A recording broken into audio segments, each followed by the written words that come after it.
सिकंदर। एकदम चीखते हुए उसकी आंख खुली। वो तेजी से बिस्तर से उठी, लंबी लंबी सांस लेकर उससे अपने पसीने से भरे हाथ से अपना सर थामा। उसका दिल बहुत तेजी से धड़क रहा था, धड़क गा रहा था, बल्कि कांप रहा था। सिकंदर, सिकंदर कहाँ है? कहीं वो वाकई नहीं चला गया? एक मिनट, अभी तो वो लॉन की चेयर पे बैठी हुई थी, बिस्तर पे कैसे आ गई? अभी तो सिकंदर आया था, अच्छा भला छेड़ रहा था उसे, फिर मौत की बातें, छोड़ने की बातें। दरवाज़ा खोलकर कोई अंदर आया था और उसे देखकर सुकून भरा सांस लेते बोला, थैंक गॉड। मेरी तो जान निकल गई थी स्वीट हार्ट। तुमने तो मेरी जान निकाल दी थी। ठीक हो? वो अपने खौफ में गुम थी कि किसी की परेशानी सदा अल्फाज और दो मजबूत बांसुओं ने उसे अपने हल्के में लेते हुए भी उसके खौफ और सकत को ना तोड़ सका। रमशा, ठीक तो हो? तुम्हारा जिस्म क्यों ठंडा लग रहा है? इधर देखो मेरी तरफ। मगर वो देख नहीं रही थी। आंखों में बार बार उसका मुर्दा जिस्म आ रहा था। हालांकि ख्वाब में नहीं आया था, शायद ख्वाब था या हकीकत, पता नहीं क्या था, मगर अब आ रहा था। आंखों के सामने हर तरफ फूल के पत्ते, अगरबत्तियां, तस्वीर के दानों को छूते हजारों हाथ, सफ़ेद कफन, बेरंग कपड़े, फिर जो उससे चीख निकली कि कोई हद नहीं। चीख के अलावा तो जुबान ने बाकी लफ्ज तोड़ के रख दिए थे। वो बस सिकंदर के सीने में मुंह दिए फूट फूट के रोना शुरू हो गई थी। सिकंदर एकदम उसकी इस हालत पे परेशान हो गया। रमशा, मेरी तरफ देखो। हुआ क्या है? इधर मेरी तरफ देखो। आंखें उठाओ। क्या हुआ? दर्द हो रहा है पाँव में या जुबान का मसला? बताओ तो सही, हुआ क्या है? एक तो सर नहीं उठा रही। वो उसका सर उठा रहा था, मगर उससे कसम खाई हुई थी उसके सीने से एक इंच भी नहीं हटेगी। रमशा बेबी गर्ल, बताओ यार। किसी ने तंग किया है? बताओ, मैं सबको आग लगा दूंगा। छोड़ूंगा नहीं, आई प्रॉमिस। अच्छा चुप तो हो। फाखरा माई, जोहेर, जावेद। एक एक को धाड़ कर पुकारने लगा और उसकी धाड़ पर रमशा का रोता मचलता वजूद साबित हो गया। वो जिंदा है, उसका सिकंदर जिंदा। मगर वो तो चला गया था बिना अपनी ज्यादतियों की माफ़ी मांगे। वो मगरूर सा शख्स इस दुनिया से रुखसत हो गया था। उसका सर बुरी तरह दुख रहा था। वो एक बार फिर रोना शुरू हो गई थी। अम्मी अब्बू भी कहीं दिखाई नहीं दे रहे थे। आनिया, हुदाद मामू, शीजा नानू, कोई भी नहीं था। तो ये कौन था जो उसको रोने के लिए अपना सीना फराहम कर रहा था? अम्मी अब्बू मेरे पास आ जाएं प्लीज़। क्यों मुझे भूल गए हैं? प्लीज़ आ जाएं। उसका दिल सिसक रहा था। वो खुद को बिल्कुल अकेला महसूस कर रही थी। क्या हुआ है? क्यों रो रही है ये? मुझे इसकी बेहोशी की इत्तला देकर कहाँ सब तफान हो गए। कोई आम बंदी नहीं है, बीवी है मेरी। मेरी बीवी का ख्याल नहीं रख सकते? और बताओ, एकदम से क्यों बेहोश हो गई? ठीक ठाक थी। और जावेद, तुम तो तसल्ली दे रहे थे। सर आपने। मगर सिकंदर ने दृष्टि से उसकी बात काटी। खामोश। मुझे वजह बताओ। इसको किसी ने कुछ कहा तो नहीं? अगर झूठ किसी ने भी बोला तो सर काटकर कचरे में फेंक दूंगा। पता नहीं सर, मैंने देखा वो कुर्सी से लुढ़क। मैंने जो पूछा है उसका जवाब चाहिए। ये सब सुन चुका हूँ। मुझे बताओ, कोई आया था क्या इसके पास? अब की बार वो चीखा था। उसके चीखने से रमशा डर कर चुप हो गई थी। सिकंदर पुत्र, कसम से। भक्त बीबी साथ थी उनके, ठीक ठाक चंगी थी। अचानक चेहरा सफ़ेद हो गया इनका। फिर बस आपको फौरन कॉल की। अगर ऐसी बात होती तो कसम से मेरा रब गवाह है, हम सब झूठ ना बोलते। सिकंदर खामोशी से उनकी बात सुनकर रमशा के पास से आने लगा, जो अपनी आंखें बंद कर चुकी थी। ठीक है माई, जाइए रमशा के खाने के लिए कुछ लाएं। और तुम दोनों दफा हो जाओ यहाँ से। ना डॉक्टर को बुलाया, ना इसका ध्यान रखवाया। किसी काम के नहीं हो तुम लोग। निकल जाओ इस वक्त। आहरा माई से नरमी से बात करके उसने सोहेर और जावेद को सख्त सुनाई। वो तो जैसे मुंतज़िर थे कि वो उन्हें दफान होने का संदिया दे, जो कि मिल चुका था, और वो गायब। फाखरा माई सर हिलाकर चल पड़ी थीं। सिकंदर ने उसे देखा, फिर उसे उठाकर अपनी एक टांग पर बिठाकर उसकी पिछ पे हल्की सी झपकी दी। Wifey, all good. अब सर उठाओ और मुझे बताओ, क्या मम्मी पापा याद आ रहे हैं? रमशा ने कोई रिस्पॉन्स नहीं दिया। वो बार बार उसकी खुशबू महसूस करके उसे अपने दिल को समझा रही थी। वो उसके पास है, सही सलामत, उसे तसल्लियाँ दे रहा है, उसकी पुश्त थपक रहा है। उसकी तेज होती गुस्से से भरपूर धड़कन को वो भी महसूस कर सकती थी। वो ठीक है, जिंदा है और उसके पास है। बुरा है तो क्या हुआ, वो उसका है और उसी का रहेगा। उससे इसी सिकंदर से मोहब्बत की थी, इसी सिकंदर से नफ़रत करने का सवाल पैदा नहीं होता था। वो उसकी दुआओं के ज़रिए उसे मिला था। उसे रोना-पीटना नहीं चाहिए, जो हुआ उसी की वजह से हुआ है। महबूब की मौत के खौफ ने कैसे सोच पल में बदली थी। वो हार गई थी, उसे समझ नहीं आया, इतनी जल्दी वो कैसे हार सकती थी। चंद हफ्तों में हार गई। मैं तुम्हें तुम्हारे अम्मी अब्बू से मिलवाने ले जाऊंगा। वट एवर इट टेक्स, अब तो सर उठाओ। उसकी बात पे रमशा एकदम साकित हो गई। ये क्या कह रहा है? ये सिकंदर ही है ना?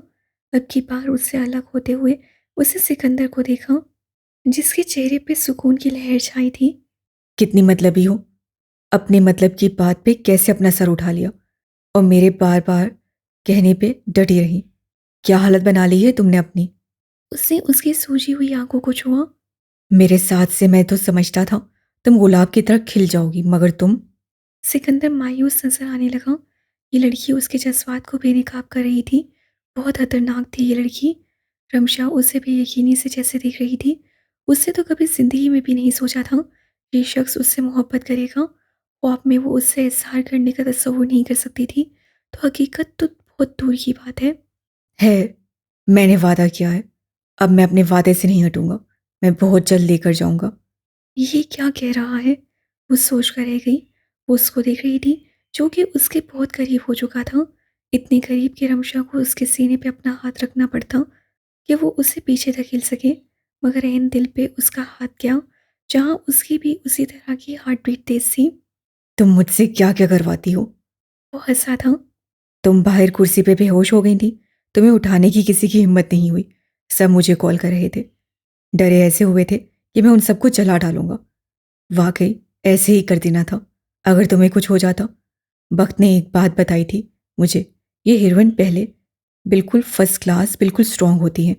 अचानक उनकी ज़िंदगी में हीरो आता है तो बिल्कुल नाजुक सी हो जाती हैं, बार बार बेहोश होती हैं, बार बार उनको कुछ होता है।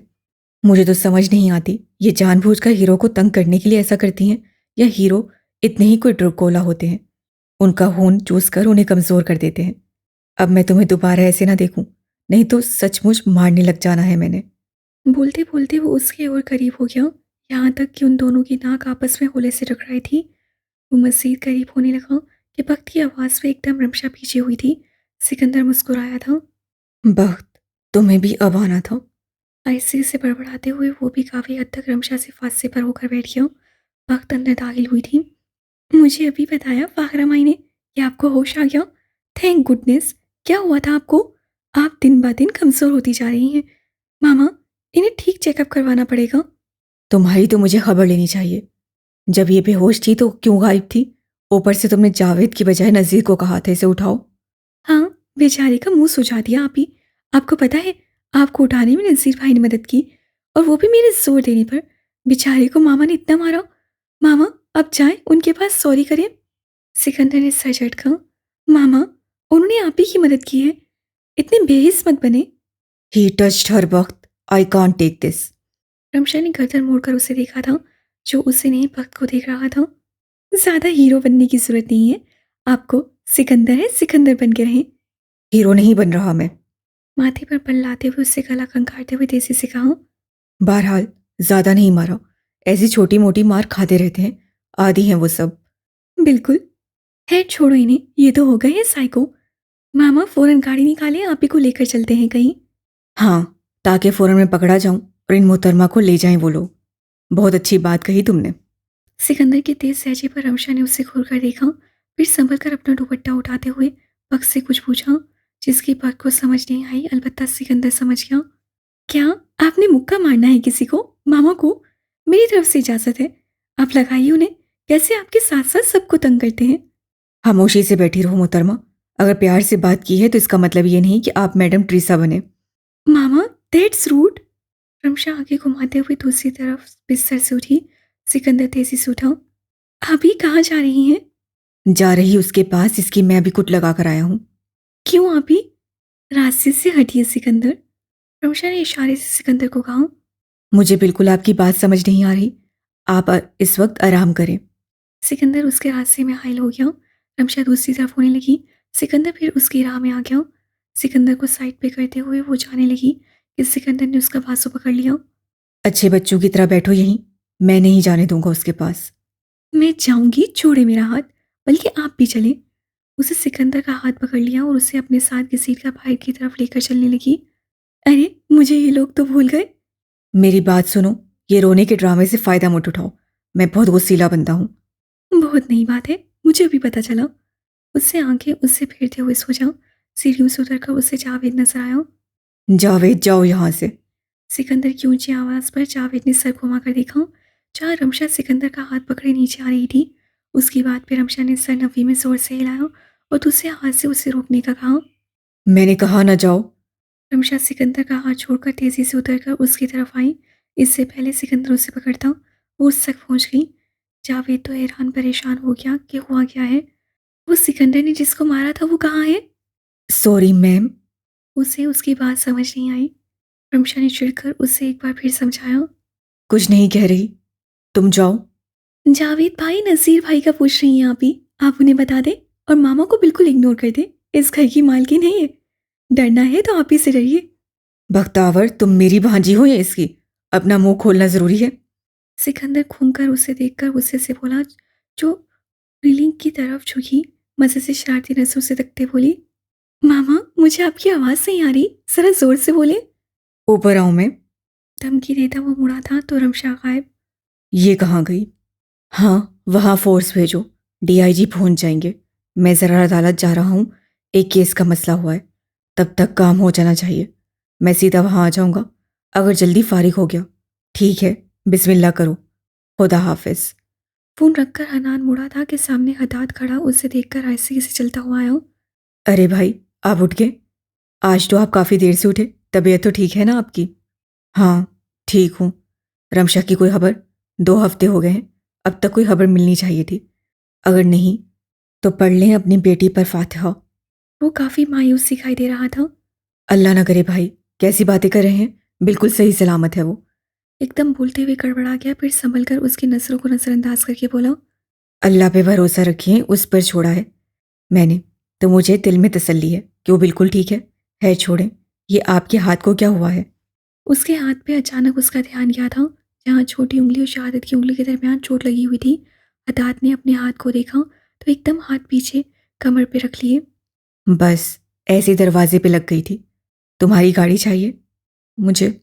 अनान को ऐसे लगा जैसे उन्होंने बात बदली है। क्यों नहीं, आपकी गाड़ी है, लेकिन आपने जाना कहाँ है? मैं ड्रॉप कर दूं? नहीं, बस एक दोस्त से मुलाकात करनी है, फिर भैया के पास जाना है। एकदम वो चौंक पड़ा।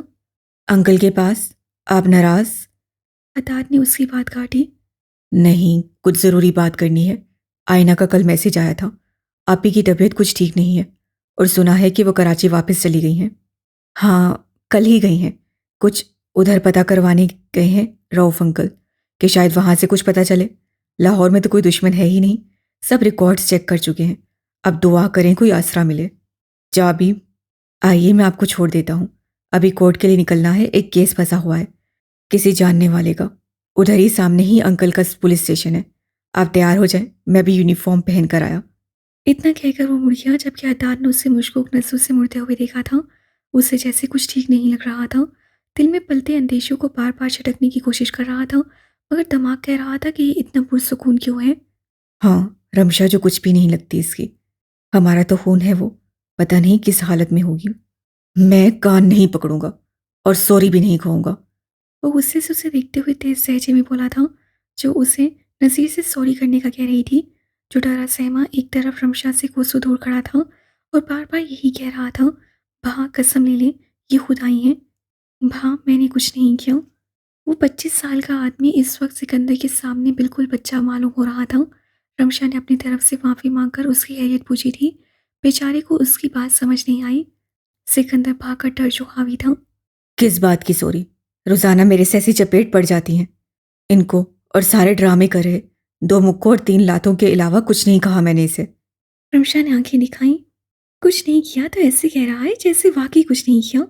आया बड्डा मासूम। हो गया तुम्हारा माफीनामा, अब चलो। उससे रमशा का हाथ पकड़ना चाहा। उसे तेजी से सरनफी में हिलाते हुए उससे बावर करवाया कि वो यहाँ से तब तक नहीं जाएगी जब तक सिकंदर सॉरी नहीं करेगा। देख रहे हो तुम सब, मुझे इससे माफ़ी मांगने का कह रही है। क्या मैं माफ़ी मांगूं? उसे सख्त नज़रों से नसीर को देखा। न, न, नहीं तो पापा, आप तो हमारे माई बाप हैं। आप हमसे माफ़ी मांगे, हम तो आपकी जूती के बराबर हैं। रमशा ने गुस्से से सिकंदर को देखा, फिर उस डरपोक बिल्ली को। सुन लिया तुमने। जब ये खुद नहीं चाहते तो फिर इतना पागल होने का क्या फ़ायदा?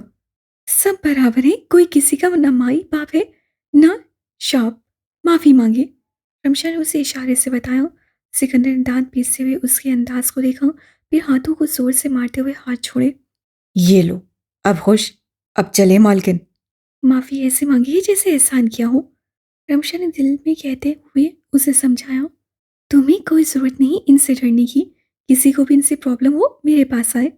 बेचारी कोशिश तो कर आई थी अपनी बात समझा और तसल्ली दे सके, मगर सिकंदर के अलावा किसी को कुछ पल्ले नहीं पड़ा था। हो गया आपका भाषण, चलें। रमशा उसे घूरकर यहाँ से चल पड़ी और वो सबको देखने लगा जो सर झुकाकर उसकी झाड़ सुनने के मुंतज़िर थे। जब कह रहा था मत सुनो इसकी बात, तो बहरे हो गए थे। जावेद, तुमसे तो मैं बाद में निपटूंगा। मेरी बकवास को तो तुमने बड़ी आसानी से इग्नोर किया। सर, मैं मैडम को इनकार। सिकंदर ने उसकी बात काटी। चुप, वो बॉस है या मैं? सर आप, उसका सर हनूस झुका हुआ था। तुम लोग आज इस मुकाम पर हो तो मेरी वजह से, उसकी वजह से नहीं। आए बड़े मैडम को इनकार न करने वाले। इतना कहकर वो चल पड़ा। सर, आपसे कोई मिलने आया है। जमाल नसीम इस वक्त स्टेशन में मौजूद थे, अपने ऑफिस में बैठे कोई फाइल चेक कर रहे थे, जब अचानक कांस्टेबल रशीद के कहने पर उन्होंने ताज्जुब से उसे देखा। ऐसे क्यों बोल रहे हो, जैसे मिलने वाले को जानते हो मगर मेरे सामने उसका नाम नहीं लेना चाहते? एकदम रशीद बौखला गया। वो सर असल में ना, अरे यार शीदे, तारुफ की जरूरत नहीं है। ये तो मेरा दूसरा घर है। सलाम जमाली, कैसा है मेरा यार? बस जी, बेचारे शीदे को तो बोलने का मौका ही नहीं दिया। शान से नीली शलवार कमीज और ब्लैक वॉस्केट में हमेशा की तरह छाया हुआ अंदर दाखिल हुआ। साथ में एक छोटा सा बॉक्स था, जिसे पकड़े वो सामने वाली कुर्सी पर बड़े आराम से बैठकर खुलकर मुस्कुराते हुए उन्हें देखने लगा, जिनके माथे पे लातादार शिकनों ने उसका इस्तकबाल किया। ज्यादा जल्दी अपने घर नहीं आ गए? थोड़ा इंतजार कर लेते। उम्र कैद वाला सीन था फिर। वो होले से हंसा था। यार, इस मोहब्बत का बहुत शुक्रिया, मगर दुनियादारी भी कुछ होती है यार। बड़े काम वाला आदमी हूं, मुझे अंदर कर दिया तो फिर इस मुल्क का क्या होगा? दुनिया बहुत बड़ी तबाही से बच जाएगी बेटा। इसमें हम सबका भला है। मेरे अंदर जाने से ही तो तबाहियां होंगी। है, बातें होती रहेंगी। और बताएं, सुना है आपकी लाडली भांजी लापता हो गई। बहुत अफसोस हुआ सुनकर। कैसे हुआ सब? वो अफसोस तो ऐसे कर रहा था जैसे इसमें तो उसका 1% भी हाथ नहीं था। मासूमियत और संजीदगी तो कूट कूट कर भरी थी उसमें। तमाशा करने आए हो? जमाल नसीम के तासुरात सख्त हो गए, लहजा अलबत्ता सपाट था। अब रुख ऊपर करते हुए वो बोला। तमाशे वाला काम तो आप जैसे लोग करते हैं। हम तो बस जी अपना काम करते हैं। बहरहाल सच में मुझे अफसोस हुआ। लड़की का मामला सुनकर अच्छा नहीं लगा। उन्होंने ऐसे देखा, सीरियसली ये तुम हो यानी सिकंदर भां? मेरी भी भांजी है जो मुझे जान से प्यारी है। उस पे हल्की सी आंच आ जाए जो तकलीफ होती है। उसके घर वालों का क्या ख्याल है? कोई लड़की की खैर खबर? तुम्हें इससे क्या? और बड़ी हमदर्दी नहीं हो रही उसके घर वालों से? वाकई जमाली, मुझे उससे क्या? निकाह के कागज, 2 बोल 3 साइन के अलावा हमारे दरमियान क्या है? मैंने तो सिर्फ फॉर्मेलिटी निभाई है। मुझे वाकई उससे क्या? वैसे मुझे बिल्कुल नहीं अच्छा लगा कि मेरे घर में तलाशी ली गई। मैं ऐसा दिखता हूँ? यहाँ आने की वजह पूछ सकता हूँ सिकंदर? कोई काम था मेरे से, या ऐसे ही बकवास करने आए हो? उनके पास उसकी बात का कोई जवाब नहीं था, तो बेहतर यही समझा कि यहाँ उसके आने की वजह पूछ सकें। ओह, असल मकसद तो भूल गया जमाली। यार, तेरा यार शादी कर रहा है। ये आज के आज कार्ड का सैंपल पसंद करके आया हूँ। एक ले आया, सोचा किसी अजीज को दूंगा। सीधा जहन में तुम्हारा नाम आया तो सोचा यहीं पहुंच कर दे दूं। चीफ गेस्ट हैं आप हमारे सारे फंक्शंस में। कुछ उम्र का लिहाज ही कर लो। मगर मैं भी किससे कह रहा हूँ। बहरहाल मुबारक हो। किस बेचारी ने अपने पैरों में कुल्हाड़ी मारी है तुम्हारे साथ नसीब फोड़ने का फैसला करके। अगर मैं कहूँ तुम्हारी भांजी ने, तो क्या कहोगे? वो बड़ी ही संजीदगी से सच्चाई बयान करते हुए बोला। जुबान संभाल कर बात करो। वो दहाड़ी उठे और जोर से टेबल पर हाथ मारते हुए सख्ती से बोले। सिकंदर ने डिफेंस के तौर पे हाथ उठाया। ओह, टेक इट इजी ब्रदर। मेरा ये मतलब था कि वो लड़की तुम्हारी भांजी जैसी हुई तुम तो पता नहीं क्या समझ लेते हो। मेरा मकसद तुम्हारी दुखती रग पे हाथ रखने का नहीं था। वो एकदम सर झटक कर रही है। मेरी भांजी का तुम्हारी होने वाली बीवी से कोई मुकाबला नहीं है। तुम जैसे हो तो जाहिर है तुम्हारी बीवी भी ऐसी ही होगी। उनकी बात सुनकर सिकंदर के चेहरे पे जख्मी मुस्कुराहट फैली। ये तो वक्त ही बताएगा कि मेरी बीवी कैसी है। वैसे आप बड़े खुशकिस्मत हैं, इस वक्त पुलिस स्टेशन में मौजूद हैं। उसने अधूरी बात छोड़कर उन्हें देखा जो मुस्कुराकर बोले थे। धमकी दे रहे हो? धमकी बुज़दिल लोग देते हैं, मैं अमल करता हूँ। बस अमल करने के लिए मौका चाहिए होता। ये आप पर है कि आप जल्द या बदीर करते हैं। उससे उन्हें सख्त नजरों से देखते हुए ये बात की, फिर गहरा सांस लेकर बोला। खैर, चाय शाय का नहीं पूछेंगे? तुम अंदर चलो बेटा, चाय शाय के साथ अच्छा खाना भी खिलाएंगे। वो तमस्सुर मुस्कुराहट से बोले। फिलहाल तुम माफ़ी रखो मुझे, अभी शादी होने वाली है, फिर कभी सोच कर आऊँगा। है, यहाँ हर किसी को मेहमान नवाजी का ज़बरदस्ती कहना होता है। ये रखो कार्ड, पढ़ लेना। अपने कॉलर को ठीक करता वो उठ खड़ा हुआ। वो बस उसे देखते रहे, फिर गला खंगारते हुए बोले। दिन गिनना शुरू कर दो। सिकंदर समझ गया, मगर शरारती नजरों से उन्हें देखता हुआ बोला। किस चीज़ के? शादी के? अरे यार जमाली, वो तो पहले से करने लगा हूँ। वैसे शर्मों वाली लाली चेहरे पे आए कि नहीं? वो उसकी बात पे से फूंक करते रह गए। चलता हूँ। उनको सलूट मारता वो चल पड़ा। वो इस वक्त सिकंदर की स्टडी में मौजूद थी। वक्त का कॉलेज था, तो हफ्ते से छुट्टियां की थी। उस हादसे के बाद सिकंदर का कहना था वो 1 महीना न जाए, मगर वक्त की जिद थी कि आगे उसके पेपर्स हैं और अपना सिलेबस मिस नहीं कर सकती। तो नाचार सिकंदर को मानना पड़ा। सिकंदर तो वक्त के साथ ही निकल पड़ा था, तो उसने क्या करना था, बस नाश्ता करके घर का सही तरह से जायजा लेने लगी। सब मुलाजमीन अपने कामों में मसरूफ थे। जावेद को भी उसको रोकने के लिए भी मौजूद नहीं था। तो वो बड़े आराम से स्टडी रूम में पहुंच गई, जो कि खुला हुआ था। घर का इंटीरियर इटालियन डिज़ाइन पे मबनी था। ऊपर छोटा सा फनूस लगा हुआ था। नीचे ऑफ वाइट रंग का कारपेट, जिस पे अजीब सी पैटर्न बने हुए थे। मूर्त की शक्लें और ड्रैगन्स बने हुए थे। रमशा को तो बेहद अजीब लगे। बड़े से दीवार की शीशे की अलमारियां थीं जो छत को छू रही थीं, जहां मुख्तलिफ किस्म की किताबें, डेकोरेशन पीसेस, ग्लास, शराब की बोतलें और कुछ बाहर के दिए गए तोहफ़ जो कि मूर्त ही थे, वो भी मुख्तलिफ ममालिक से मुंसलिक। ये था इतराफ़ का जायज़ा। अब बिल्कुल सामने पॉलिश हुई हुई लकड़ी का बड़ा सा डेस्क और लेदर की चेयर मौजूद थी। उसके साथ ही 2 फरांसी कुर्सियां पड़ी हुई थीं। लेदर की कुर्सी के ऊपर ही वॉलपेपर वाली दीवार पे सिकंदर और शायद भक्त की तस्वीर लगी हुई थी। सिकंदर काफ़ी यंग लग रहा था। वो उस वक्त क्लीन शेव में 22-23 का लग रहा था, और उसकी गोद में 5-6 साल की भक्त उसकी गोद में बैठी अफगानी बिल्ली को पकड़े खिलखिला रही थी। सिकंदर के चेहरे पे भी मुस्कुराहट थी, असल मुस्कुराहट। उसे जैसे लगा था उसके एंड पीछे कतरे कोने में 4 शीशे के शेल्फ, जिनमें उन दोनों ही की तस्वीरें थीं। उसमें एक खूबसूरत लड़की की भी थी, जो बिल्कुल भक्त का आईना था। उस तस्वीर पर रमशा ठहर गई। सामने आहिस्तगी से चलते हुए उस तस्वीर के पास आई। वो बिल्कुल बख्तावर की तरह दिखती थी, मगर उसकी आंखें सिकंदर पे गई थी, शायद नाक भी। वो उस फ्रेम को उठाकर उसे देखने लगी, जो सफ़ेद कपड़ों में लॉन की घास से बैठी तितलियों को छू रही थी। उसके चेहरे पे हाथ फेरते हुए रमशा को पता चल गया था कि ये सिकंदर की बहन और बख्त की अम्मी थी।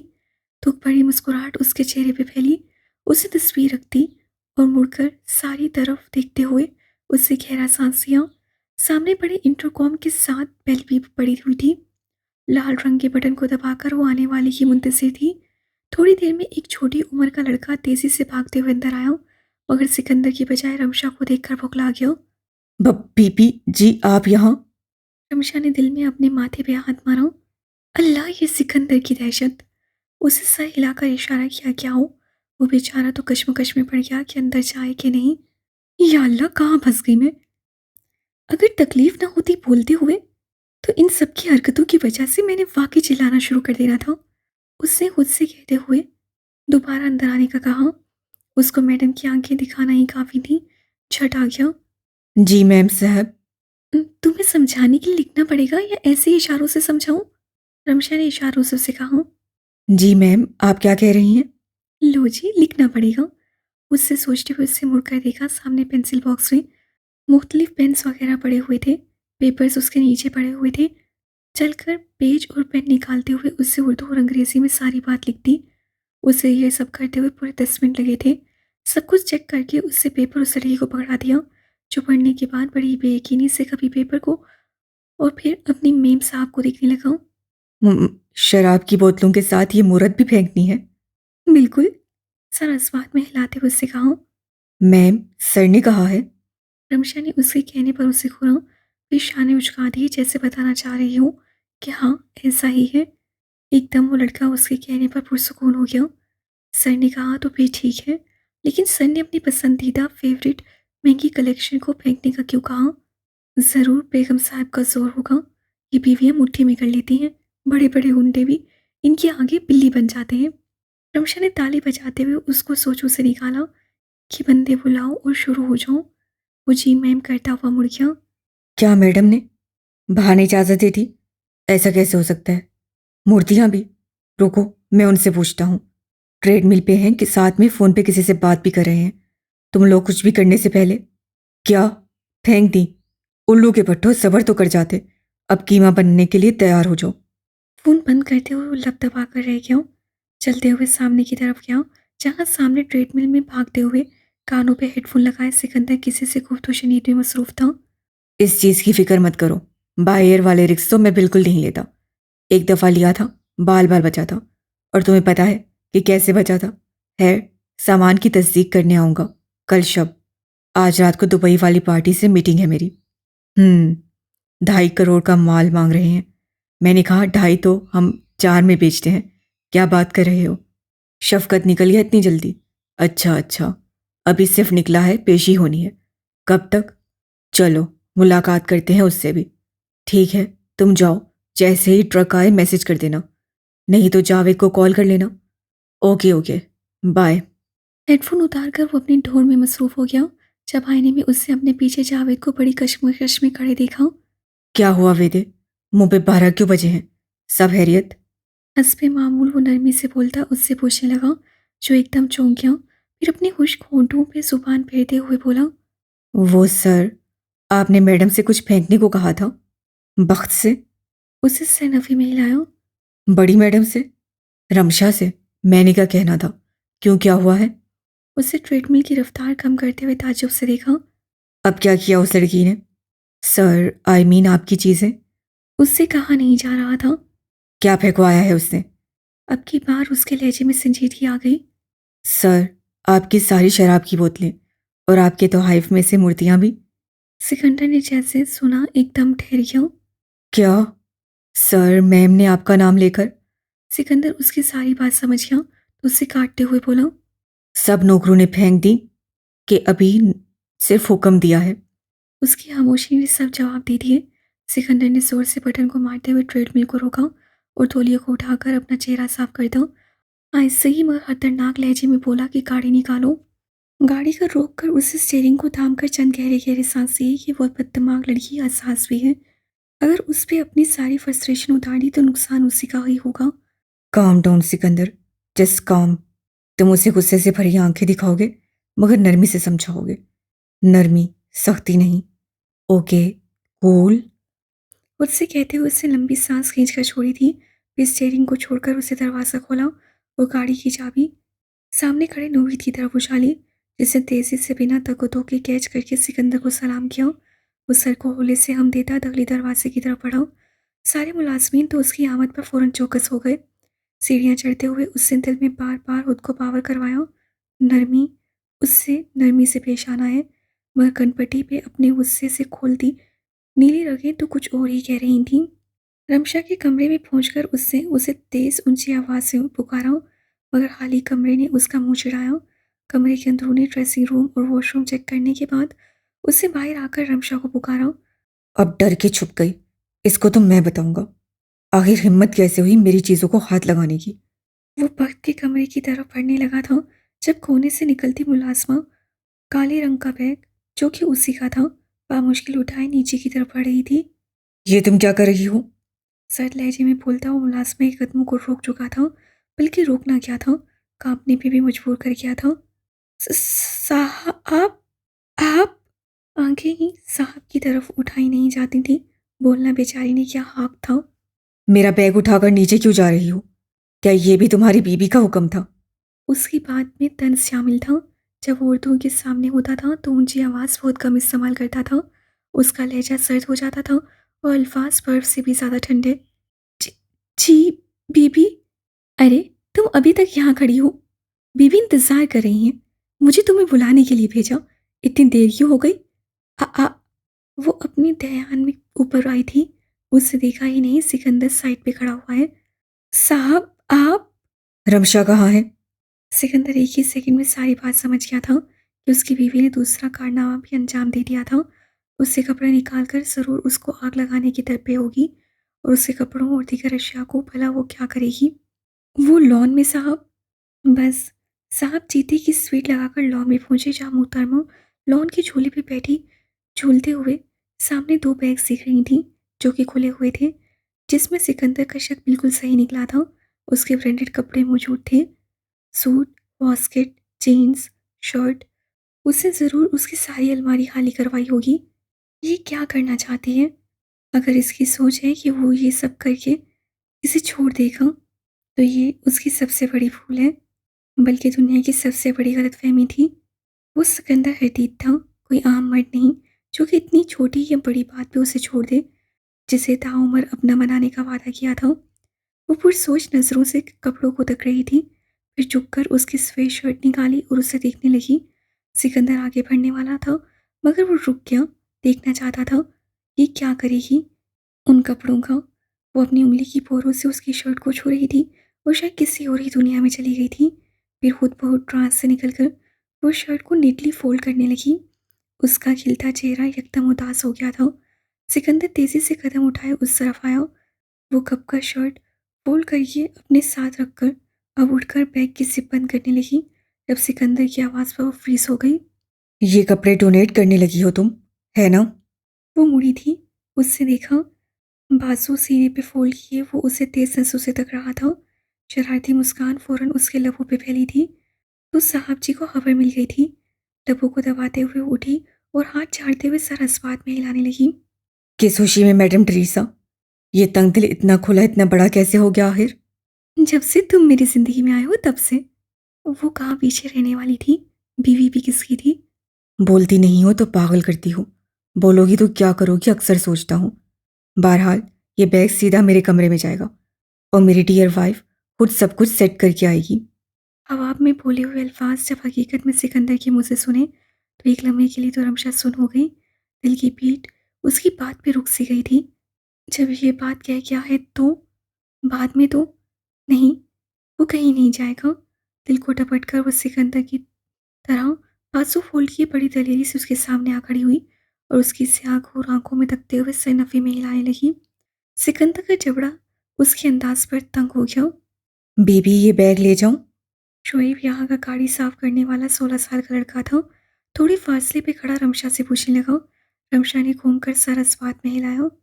बीबी के बच्चे, इस बैग को उठाओ और फौरन मेरे कमरे में लेकर जाओ। उसकी धाड़ पे शोएब उछल पड़ा। और तुम्हें तो अभी मैं सबक सिखाता हूँ। बहुत ज्यादा ओवर हो रही हो। मेरी नरमी का बहुत नाजायज फायदा उठा लिया तुमने। बस। वो अब फट पड़ा था। सीधा रमशा का बाजू पकड़ा और हुक्म देता उसे अंदर की तरफ ले जाकर चलने लगा। रमशा ने इस बार अपना बाजू निकालने की कोशिश नहीं की, बस मुड़कर उसे इशारा किया, ले जाओ। वो बेचारा कश्मकश में खड़ा रहा। क्या करे? एक तो बीबी बोलती नहीं, ऊपर से साहब बोलने नहीं देते। क्या करे वो अब? जाओ, मैं संभाल लूंगी इन्हें। वो भी समझाने की कोशिश तो कर आई थी, मगर उसे उम्मीद तो कोई नहीं थी कि वो सुन लेगा। सिकंदर बस घर में आ गया था तो उसका ही अब हुक्म चलना था। सिकंदर उसे अपने स्टडी में ले गया था और उसका बाजू छोड़कर उसने दरवाजे को लॉक किया। अब रमशा अलर्ट हो गई थी। सिकंदर ने मुड़कर अपने स्टडी रूम को देखा तो आधी से ज़्यादा चीज़ें ना पाकर तो उससे और गुस्सा चढ़ गया। साइड टेबल को बिना सोचे समझे उससे बड़ी जोर से ठोकर मारी थी। पता भी है तुम्हें क्या मालियत थी उनकी? करोड़ों की। यू वुमेन, मैं घर पे नहीं हूँगा तो तुम ऐसी हरकतें करोगी? मैं तुम्हारे पकाए हुए बेकार खाने भी खा सकता हूँ। रमशा ने सर उठाकर उसे बड़े गुस्से से देखा था, मगर उन काली आंखों में ज़्यादा गुस्सा था। तुम्हारी फजूल स्टोरी सुन सकता हूँ, तुम्हारी मार, तुम्हारा गुस्सा सब कुछ सह सकता हूँ, but this is too much. मैं घर पे नहीं हूँगा तो तुम मेरा नाम लेकर डील करवाकर इस घर को भी बेच दोगी। ओह गॉड, ओह गॉड, तुमने सफ़ेद ड्रैगन बेच दिया। उसने अपने माथे पे मुक्का मारकर खुद को कंट्रोल किया। दिल कर रहा था इस हरकत पे रमशा को एक रत मुक्का लगा दे। दिल एक तरफ उसके लिए पागल होता, बेकरार होता था, दीवाना होता था। दूसरी तरफ उस लड़की पे गुस्सा चढ़ता था, मायूस होता था, बेबस भी, कुछ हद तक उसको मारने का भी करता था। वो उसके लिए दोहरी शख्सियत का मालिक बनता जा रहा था। उस स्टैचू में कीमती मंशियात थी जो बड़ी मुश्किल से मैं बैंकॉक से लाया था, वो भी जान पर खेलकर, और तुमने मेरे पूरे महीने की मेहनत को 1 मिनट में बेकार कर दिया। रमशा जो थोड़ी बहुत गिल्टी फील करने लगी थी, अब उसे सिकंदर की इस बात पे खुद पे फ़ख्र हुआ और उस पर गुस्सा आया था। उसे लोगों की ज़िंदगी तबाह करने के साथ खुद की भी ज़िंदगी तबाह करने का क्यों शौक है? क्या है ये शख्स? उछलकर उसके सामने आई। सिकंदर ने उसे देखा और ज़ोर से आंखें बंद कर लीं। रमशा ने चुटकी बजाई ताकि वो उसे देखे। दूर हो रमशा मुझसे, वरना मैंने तुम्हारा गला दबा देना है। उसने सर पे हाथ फेरते हुए कहा, तो दबाओ, खड़ी हूँ तुम्हारे सामने। मुझे अपनाया तो मुझे अपनाने का खुमियाजा भुगतो सिकंदर। एक शरीफ लड़की से ये क्यों तवक्का करते हो कि वो तुम्हें कबूल करके तुम्हारे लाइफस्टाइल को भी अपना लेगी? बड़े आराम से वो तुम्हारी हरकतों को इग्नोर करेगी। आराम नवाला अपने हालत के अंदर उतारती रहेगी। अपनी आंखों को खोलते हुए भी बंद कर लेगी कि उसका शौहर बाहर लोगों को मारने जाता है, बच्चों लोगों को मौत का इनविटेशन देता है, मौत को उनके लिए जन्नत बनाता है। मजबूर हो सिकंदर, तुम्हारे साथ रहना मेरी मजबूरी है, मगर मैं अपनी इस मजबूरी को बेबसी में नहीं तब्दील करूंगी। अगर मुझे तुम्हारे ही साथ रहना है तो मैं इस सब को कबूल नहीं करूंगी। लिखवा के रख लो, तुम रमशा से सब कुछ करवा सकते हो, मगर वो नहीं जो तुम जैसे गैंगस्टर की शरीफ सादे से एक्सपेक्ट करते हैं। अपनी उंगली उसके सीने पर रखते उससे बावर करवाने की कोशिश की। सिकंदर को आधी बात समझ में आई थी, आधी नहीं। जो बात समझ में आई थी वो समझना नहीं चाहता था, इससे उसकी उंगली झटक कर मुड़कर उससे झुककर साइड कैबिनेट खोली। रमशा ने वो चेक नहीं की थी, वरना उसकी भी अब तक सफाई हो चुकी होती। सिकंदर ने लाल रंग की बड़ी सी बोतल निकाली। उस बोतल को देखकर रमशा साकित हो गई। वो अब उसके सामने शराब पिएगा। वो उसके अंदाज को भाम किया था। इसी ग्लास को उठाकर गला खंगारते हुए बोला। तुम जब ऐसी हरकतें करोगी तो मुझे भी ऐसी हरकतें करनी पड़ेंगी। उसने बोतल को खोलते हुए उसमें शैंपेन उंडेला। सुनहरे रंग से भरा ग्लास रमशा को किसी शहर से कम नहीं लगा था। ग्लास लेकर वो खाकी रंग के चेस लाउंज पे बैठा और उसका सिप लेने लगा। वो बस खड़ी उसे देखती रही। वो उसका सब तस्मा रही थी, तो वो भी कहाँ पीछे रहने वाला था। अब क्या करोगी? कल से मेरे मुलाजमीन को फारिग करोगी? ये सब करके तुम्हें मज़ा नहीं आया होगा। वो पीकर खुद को बेहतर महसूस कर रहा था, मगर उस स्टैचू के नुकसान पर वो अभी तक अपसेट था। उससे मौजूद वो नायाब शय अब मिलना तो काफ़ी नामुमकिन था। वाकई दुरुस्त कहा था उसने, ये लड़की खतरनाक है, उसका नुकसान करवाएगी। उसका गुस्सा उसकी कुछ बातों पर अब तक ठंडा हो चुका होता, मगर स्टैचू के गायब होने पर नए सिरे से चढ़ गया था। उसने एक और सिप लिया। इस वक्त उसे स्कॉच चाहिए था। उसे शैंपेन भी अच्छा नहीं लग रहा था। उसे कड़वाहट चाहिए थी जो उसकी जुबान की कड़वाहट को ज़ाइल कर सके। रमशा ने दुख भरी नज़रों को तब्दील किया और सीधा जाकर उससे ज़रा फासले पर जा बैठी। हाँ, करूँगी, अगर तुम ये सब करते रहोगे, उसने इशारे से उसे बताया। वो हंसा। शराब अपना असर दिखा रही थी। उसे चढ़ी हुई नहीं थी, बस गुस्सा कम हो रहा था। उसका गुस्सा बहुत थोड़ा होता था, मगर बेहद खतरनाक होता था। ये रमशा की मौजूदगी में सेल्फ कंट्रोल ने अपना कमाल दिखाया था, वरना किसी न किसी की बड़ी शामत आनी थी। तुमसे प्यार करता रहूँगा तो ये सब करती रहोगी। तुम तो बहुत जल्द मुझे सड़कों पे लाने वाली हो। और सिर्फ कुछ ना कुछ करना पड़ेगा। और तुमने क्या मेरे बंधु पे तावीज़ तो नहीं करवाया? बड़ी बातें सुन रही हैं। और बीबी, वाह! एक और सिर्फ वो बात बदल रहा था। अपना गुस्सा, अपनी फ्रस्ट्रेशन वो अपनी स्वीट हार्ट पे नहीं उतार सकता था। दिमाग तो अभी भी कह रहा था, गला दबा दे, नहीं तो बहुत नुकसान उठाएगा। रमशा ने अपनी कमीज मुट्ठी में लेते हुए खुद को रोने और फटने से बड़ा रोका। ये उसकी जुबान जरूर खुलवाएगा। लंबी सांस खींचकर छोड़ते हुए उसे हाथ से इशारा करने के लिए उठाए थे, फिर गिरा दिए। कोई फायदा नहीं इस शख्स से बहस करने का, और इस वक्त तो बिल्कुल भी नहीं जब वो पी रहा था। ये असर नहीं करती। Trust me sweet heart. आप बोले, आप क्या कह रही थी? एक एक अंदाज को समझता था उसके। वो सोचता था शायद अल्लाह ने बनाया ही उसे उसके लिए, क्योंकि वो बेशक गोयाई से महरूम थी, मगर वो उसके दिल से लेकर दिमाग में हज़ारों बातें भी जान जाता था और समझ जाता था, और उसे समझने में 1 सेकंड भी नहीं लगते थे, जितना वो घंटा किसी से सर खपा कर समझाते हुए हलकान हो जाती थी। "रखो इसे।" उससे ग्लास की तरफ इशारा किया। क्या रखूं? अपना दिल? वो तो आपके पास है। उससे हुआ क्या है? अभी गला दबाने का कह रहा था और अभी पटरी से उतर रहा है। वाक़ई दोहरी शख्सियत का मालिक है ये आदमी। कपड़े डोनेट करने थे मैंने, और तुम किसी को कुछ नहीं कहोगे। मूर्तियों की जगह अगर तुम कुछ अच्छी चीज़ों की तस्वीरें लगाओ, तो कोई बुराई नहीं है। Please stop this. उससे बुरा मुँह बनाया। वो ग्लास रखकर बेइंतहा मासूमियत से तकता रहा। आज तो बहुत दलेर हुई है मैडम। कल तो बच्ची बनी हुई थी। ये बहादुरी ज़रूर बख्त ने दी होगी। और कौन होगा पट्टियां पढ़ाने वाला? वैसे ये भी कम नहीं। निकाह से पहले वाली हरकत भी कुछ ऐसे ही थी। बस इसमें तहम्मुल मिजाजी की काफ़ी कमी थी। मुझे आपकी एक बात भी समझ नहीं आई।